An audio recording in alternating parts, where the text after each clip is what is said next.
গাজামুখী flotilla আটকানোর খবরে বিশ্বজুড়ে ছড়িয়ে পড়েছে ক্ষোভ। আন্তর্জাতিক অঙ্গনে সমালোচনার পাশাপাশি দেয়া হচ্ছে কূটনৈতিক প্রতিক্রিয়া আর ধর্মঘটের ডাক। ইতালি থেকে শুরু করে ব্রাসেলস, এথেন্স, বুয়েনোস আইরেস আর বার্লিন শহরের রাস্তায় নেমে এসেছে হাজারো মানুষ।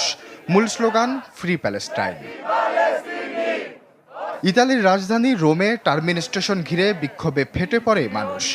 ক্লোজ এভরিথিং বা সবকিছু বন্ধ করে দেওয়ার স্লোগানে মুখরিত স্টেশন চত্বর। প্রবল ভিড় সামলাতে সীমিত করা হয় ট্রেন চলাচল, বন্ধ রাখতে হয় একাধিক metro station. Milan, Turin, Genoa, Naples আর পিসার রাস্তায়ও হয় ফ্লোটিলা সমর্থনে বিক্ষোভ। কখনো স্টেশন দখল, কখনো আবার ট্রেন চলাচল বন্ধ করে প্রতিবাদ জানান আন্দোলনকারীরা।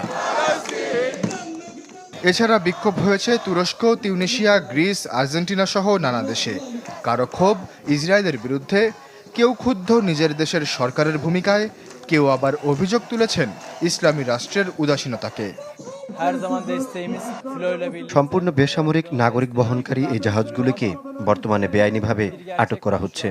আমরা এখানে অসংখ্য নাগরিক সমাজের সংগঠনের সাথে এর প্রতিবাদ জানাতে এসেছি। ইসরায়েলের এই পদক্ষেপ সম্পূর্ণ ভুল, তবে তার চেয়ে বড় দায়ী এই ইস্যুতে ইসলামী দেশগুলোর নেতাদের উদাসীনতা। আমি আমার দেশের সরকারকে জানাতে চাই, আপনারা ভুল করছেন।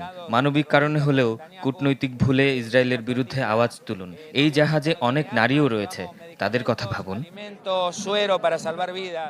ফ্লোটিলার কর্মীদের আটক ও গ্রেপ্তারের পরপরই ঝড় ওঠে কূটনৈতিক অঙ্গনে। তুরস্কের পররাষ্ট্র মন্ত্রণালয় একে আখ্যা দিয়েছে সন্ত্রাসী হামলা হিসেবে। আয়ারল্যান্ডের পররাষ্ট্রমন্ত্রী বলছেন, কর্মীদের গ্রেপ্তার নয়, অপহরণ করা হয়েছে। কঠোর অবস্থান নিয়েছে লাতিন আমেরিকার দেশ কলম্বিয়া। প্রেসিডেন্ট গুস্তাভো পেত্রো ঘোষণা দিয়েছেন ইসরায়েলের সব কূটনীতিককে বহিষ্কারের।